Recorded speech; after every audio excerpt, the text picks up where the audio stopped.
नमस्कार दोस्तों, डीएमपी में आपका स्वागत है। आज मैं आपके सामने दोस्तों अंधविश्वास, अंधविश्वासी और हमारे देश में फिर विज्ञान, तो ये बहुत रोचक जानकारी मैं आपके समक्ष रखता हूँ। इससे आपको हमारे देश में व्याप्त अंधविश्वास को समझने में और अंधविश्वास किस तरह से विज्ञान का विरोधी है या विज्ञान अंधविश्वास का विरोधी है, दोस्तों ये सारी चीज़ें आज आपको देखने को मिलेंगी। रोचक जानकारी है। आपसे अनुरोध करूंगा कि इस जानकारी को आप पूरा देखें इस वीडियो के माध्यम से। वैज्ञानिकों के सतत प्रयास से जब मानव ने चंद्रमा पर कदम रखा तो भारत के अति धार्मिक अंधविश्वासी पंडितों ने इस घटना को सही नहीं माना और कहना शुरू किया कि वे अंतरिक्ष यात्री पृथ्वी के ही किसी हिस्से में होकर के लौट आए हैं। चंद्रमा पर जाते हुए चलते हुए किसी ने इनको देखा नहीं। चंद्रमा से जो चट्टान का टुकड़ा लाए थे उसके संबंध में भी यही कहा गया कि वह भी पृथ्वी का ही एक टुकड़ा है। दोस्त ऐसी ही प्रतिक्रियाएं हुई थी जब पहली बार चंद्रमा पर यात्री लौट कर आए थे।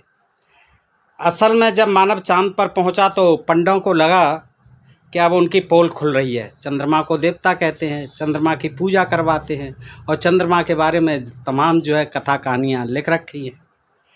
इसलिए सभी धर्मभीरू व्यक्तियों को जमा करके झूठे प्रचार में लग गए। जिस चांद पर नील आर्मस्ट्रांग गए हैं वह तो चांद नहीं जिससे पंडितों का संबंध है, वो चांद नहीं जिससे पंडितों का संबंध है। वास्तव में ये पंडित चंद्रमा को पूजते और उसे पूजने की प्रेरणा लेते रहे हैं। इनका विश्वास है कि चंद्रमा पर देवताओं की बस्ती है और चंद्रमा तो नीचे आ गया था इंद्र के साथ, गौतम ऋषि की पत्नी के साथ छल करवाने के लिए। चंद्रमा अपने चंद्रमा को दुर्वासा का पुत्र बताया गया, अत्रि का पुत्र बताया गया, ब्रह्मा का पुत्र बताया गया, कहीं विष्णु का पुत्र बताया गया और कहीं अत्रि का पुत्र बताया गया। पति गुरु जो देवताओं के गुरु थे उनकी पत्नी को लेके भाग गया।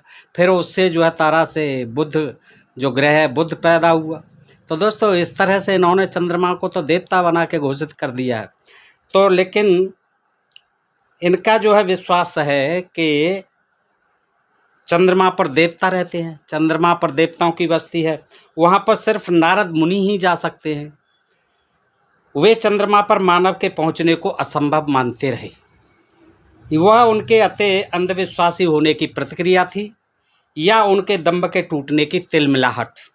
लोगों में इस अंधविश्वास के टूटने पर अब वे चंद्रमा को पूजने की प्रेरणा कम से कम पढ़े लिखे समाज में तो नहीं देते हैं। अभी तो करवा चौथ पर चंद्रमा की पूजा होती है, इसीलिए चंद्र व सूर्य को पूजने का प्रचलन अब कम हो गया है। सूर्य ग्रहण चंद्र ग्रहण जब पड़ते हैं तब चंद्रमा को पूजा जाता है, सूर्य को पूजा जाता है। इसलिए चंद्र व सूर्य को पूजने का प्रचलन अब कम हो गया है। यदि यह अंधविश्वास नहीं टूटता तो अब तक न जाने कितने नए सूर्य और चंद्र मंदिर बन गए होते, इनके मंदिर बन गए होते बाकायदा। इसी प्रकार दूरभाष जैसा आश्चर्यजनक संचार माध्यम जब लोगों के सामने आया तो इन अंधविश्वासी विचारकों को अपनी श्रेष्ठता का भ्रम टूटता हुआ नजर आया। इसलिए उन्होंने टेलीपैथी, किसी के मन की बात जान लेना, टेलीपैथी को खोजने का असफल प्रयास किया। वे इसमें सफल नहीं हुए टेलीपैथी में, तो सोचने पर मजबूर हुए कि वास्तव में वो कितने बेवकूफ़ हैं। टेलीपैथी यानी एक व्यक्ति के मन की बातों को जान लेना। दूर बैठा हुआ व्यक्ति है, वो उसके मन में क्या चल रहा है टेलीपैथी के माध्यम से वो व्यक्ति जान लेता है, ऐसा दावा किया जाता है। भारत के इन पंडितों का भी कोई जवाब नहीं।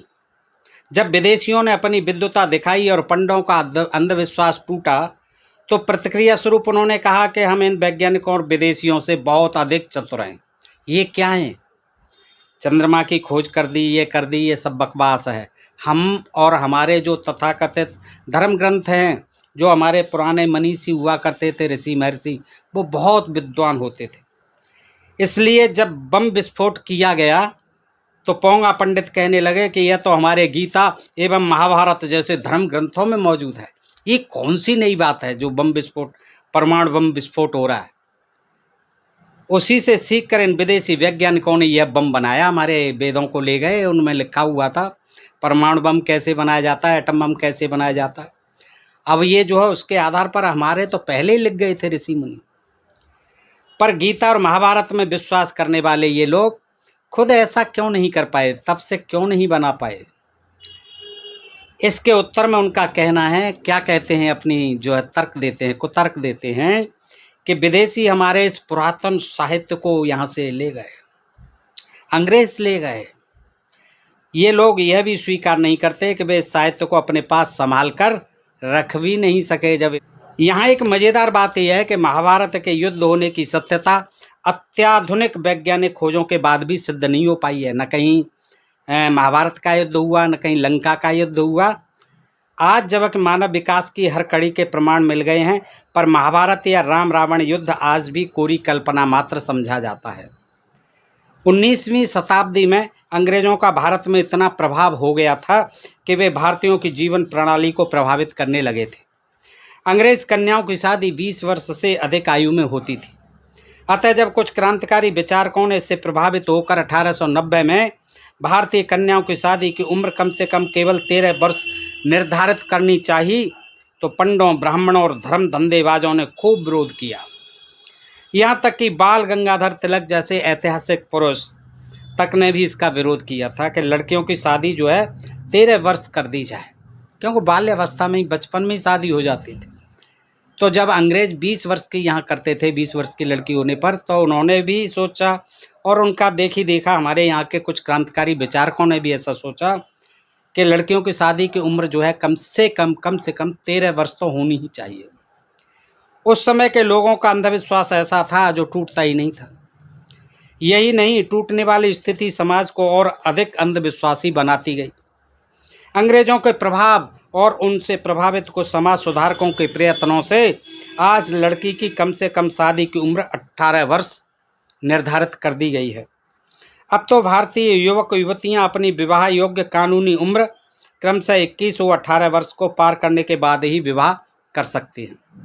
देश पर शासन करने वाले अंग्रेज जो ईसाई धर्म को मानते थे, के घर जब 1905 में गोपाल कृष्ण गोखले चाय पीकर आए तो उनको भारतीय ब्राह्मण समाज ने जाति से निष्कासित कर दिया था। देखिए, जबरदस्त अंधविश्वास।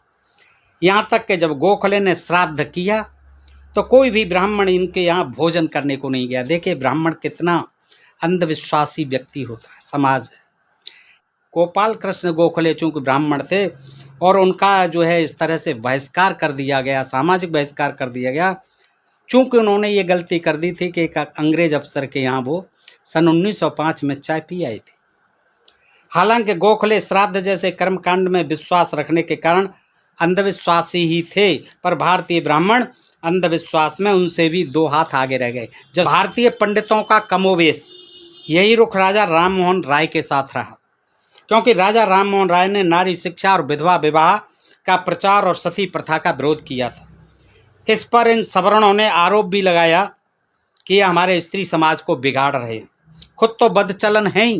राजा राममोहन राय को लोगों ने जो है, जो अंधविश्वासी थे, नहीं चाहते थे कि यहाँ सती प्रथा के विरुद्ध राजा राममोहन राय कुछ काम करें, नारी शिक्षा पर कुछ काम करें, तो वो कहते थे, उन पर आरोप भी लगाया कि स्त्री समाज को बिगाड़ रहे हैं और ये खुद तो बदचलन है ही, संपूर्ण नारी समाज को पथभ्रष्ट कर रहे हैं।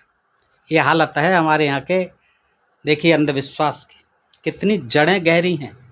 राजा राममोहन राय के प्रति विरोध इतना था कि रविंद्रनाथ ठाकुर जैसे साहित्यकार और विचारक इस 20वीं शताब्दी में भी अपने उपन्यासों में इन क्रांतिकारी परिवर्तनों का विरोध करते हैं।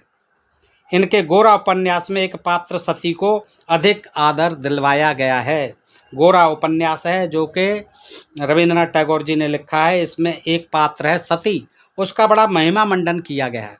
इसका मतलब रविंद्रनाथ ठाकुर भी 20वीं शताब्दी में इस अंधविश्वास के कितने प्रबल समर्थक थे, ये सिद्ध होता है। स्वामी विवेकानंद ने जब स्त्री शिक्षा का प्रचार किया तो भारत के आस्तिक उन्हें अपने घर पर भोजन कराने से इसलिए कतराने लगे थे कि कहीं उनके घर की नारियां बिगड़ नहीं जाएं। वास्तव में हमारे सवर्ण समाज पर तुलसीदास जैसे तथाकथित सुधारक का प्रभाव था, जिसने जीते जागते विचारशील वर्ग नारी एवं शूद्र को जानवर और निर्जीवों की श्रेणी में रखकर इनको पीटने की वकालत की थी।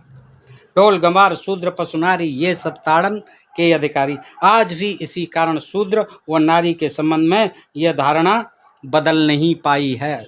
कितने आश्चर्य की बात है कि जब तुलसी और ज्ञानेश्वर ने संस्कृत में लिखित धार्मिक साहित्य को जनभाषा में लिखा तो ब्राह्मणों ने उसका भी इसलिए विरोध किया था कि अब धार्मिक ज्ञान सभी को आसानी से मिल जाएगा और धर्म पर से उनका एकाधिकार हट जाएगा, वह उनकी हलवा पूरी बंद हो जाएगी। चंद्रमा की तरह जल यानी वरुण देवता को भी पूजा जाता था, आज भी पूजा जाता है।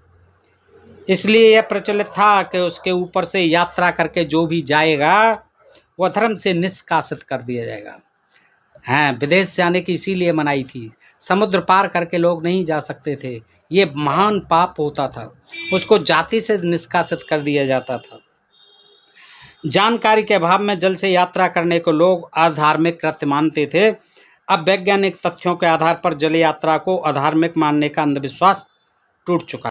इसलिए अब ज्ञान प्राप्ति एवं व्यापार के लिए हजारों लोग विदेश आते जाते हैं। सारे देशी विदेशी व्यापारी तो समुद्र के द्वारा ही व्यापार करते हैं। मोतीलाल नेहरू जब ब्रिटेन से पढ़कर जलमार्ग द्वारा वापस आए तो उन्हें जाति से निष्कासित कर दिया गया था। देखिए दोस्त, उस समय समाज के उच्च घरानों तक में अंधविश्वासों को माना जाता था। पोरबंदर स्टेट के दीवान का घराना तो शिक्षित संस्कृत घराना था, फिर भी गांधी जी की विदेश यात्रा के लिए दंड स्वरूप उसे समाज को दावत देकर ही छुटकारा मिला था। गांधी जी जब विदेश से वापस आए थे घोर अंधविश्वासी थे, क्योंकि उनकी मां के अनुसार उन्होंने निर्देशित ब्राह्मणों से अधिक को अपने हाथों से भोजन कराया।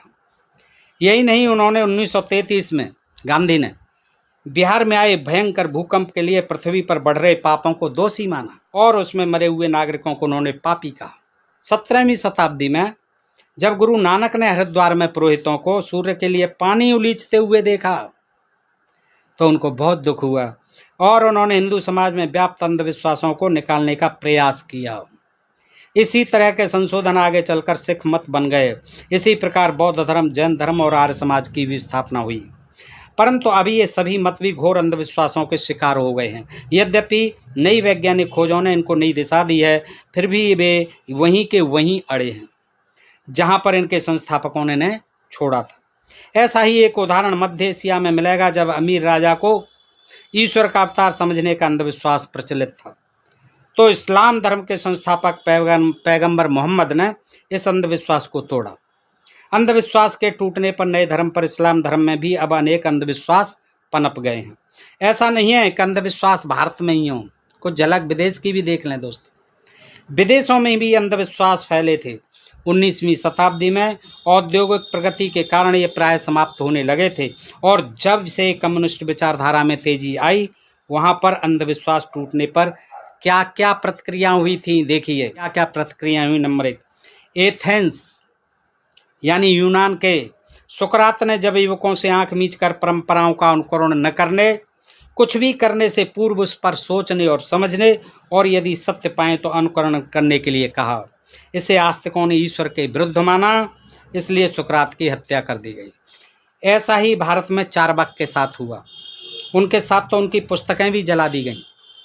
रोम का पोप धन के बदले में स्वर्ग जाने के लिए प्रमाण पत्र देता था, धन लेता था और स्वर्ग जाने के सर्टिफिकेट देता था कि जाइए आपके लिए सीट पक्की हो गई। जब मार्टिन लूथर ने बाइबल पढ़ी उसमें ऐसा कोई प्रावधान नहीं पाया तो उसने रोम के पोप का विरोध किया। परिणाम में मार्टिन लूथर को जिंदा जला दिया गया। ये रोम की घटना रही। भारत में दयानंद सरस्वती ने जब आर्य समाज की स्थापना कर हिंदू नारी के उत्थान का कार्य किया तो सनातन धर्मियों को बर्दाश्त नहीं हुआ, इसलिए उनकी हत्या करवा दी गई जहर देकर। धार्मिक अंधविश्वास था कि सूर्य पृथ्वी के चारों ओर परिक्रमा करता है। हाँ, ये बहुत ज़बरदस्त अंधविश्वास बहुत सदियों तक रहा कि ये सूर्य जो है ये चलता है, 7 घोड़े उसको खींचते हैं रथ को और पृथ्वी के चारों ओर परिक्रमा करता है। ये सारे हमारे धर्म ग्रंथों में लिखा हुआ। और जब गैलीलियो ने इसका खंडन किया, वैज्ञानिक गैलीलियो ने जब इसका खंडन किया, उन्होंने कहा कि नहीं पृथ्वी चलती है, सूर्याचल है, तो पादरियों ने उसे मृत्यु दंड दे दिया। परंतु जब गैलीलियो ने माफ़ी मांग ली तो उसकी जान बच गई। इसी सत्य को जब कोपरनिकस ने दोहराया तो उसे सूली पर चढ़ा दिया गया। इस तरह से आप देख रहे हैं कि अंधविश्वास किस तरह से विज्ञान का विरोधी है। इसी प्रकार दुनिया में केवल 5 तत्व पृथ्वी, जल, वायु, चंद्रमा और सूर्य होने का अंधविश्वास प्रचलित था कि ये 5 तत्व हैं। सूर्य मेंडलीफ ने इसका खंडन किया तो उसे भी पादरियों ने दंड दिया। परंतु आज मेंडलीफ का कथन कितना सत्य है। आज 5 की जगह 100 से भी अधिक तत्व एलिमेंट्स खोजे जा चुके हैं और ज़्यादा ही खोजे जा चुके हैं। गरीबों का उद्धार ईश्वर करेगा, ऐसा अंधविश्वास प्रत्येक समाज में व्याप्त है। परंतु जब लैटिन अमेरिका के कैथोलिक पादरियों के अंधविश्वास टूटे तो इन पादरियों ने जन मुक्ति आंदोलन में जोर शोर से सहयोग दिया। वे खुद इस आंदोलन में कूद पड़े। इस अंधविश्वास के टूटने पर वहाँ ईसा मसीह का जो भी चित्र दिखाई देता है, उनके कंधों पर राइफल लटकी हुई होती है। आज हम अंधविश्वासों से उबर सके, वह विज्ञान की प्रगति का ही फल है। पर भारत में तो अभी भी शिशु जन्म, शादी एवं मृत्यु से संबंधित कई अंधविश्वास हमारे समाज को जकड़े हुए हैं। जिस प्रकार हर कार्य पर पंडों द्वारा पूजा की जाती है, वह दर्शाता है कि हम में वैज्ञानिकता नाम का कोई अंश नहीं है। बताइए जानकारी आपको कैसी लगी। अगर अच्छी लगी हो तो आप लाइक भी करें, कमेंट भी करें, बताएं दोस्तों कि ये जानकारी है और इसके बारे में आप क्या कहना चाहते हैं। फिर मिलते हैं ऐसी किसी जानकारी के साथ। तब तक आप अपने चैनल को सब्सक्राइब करते रहें। आप सबका हृदय से आभार। नमस्कार, जय हिंद, जय भारत दोस्तों।